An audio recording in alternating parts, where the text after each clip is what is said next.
Hello everyone, welcome back into this channel, and in this video I will let to show you the way how you can hide the Instagram story for someone that you pick specifically. So first thing you have to do is just go open your Instagram application and then just need to sign in with your account. The next thing you need to do is just go take a look on this button feature that could be your profile down here. Just tap on it and tap into the three straight lines right away.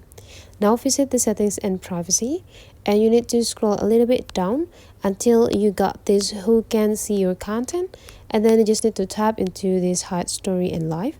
Tap on it. Now you just need to go click it, hide story and live from. Pick the account that you want to hide the stories from, and then go click done. And you're done. So whenever you are uploading your Instagram story, the account that you just picked recently will not gonna see your Instagram story. That is the way how we can hide it. So that's for today's tutorial, guys. Hopefully you enjoyed this, and let's meet again into other tutorial.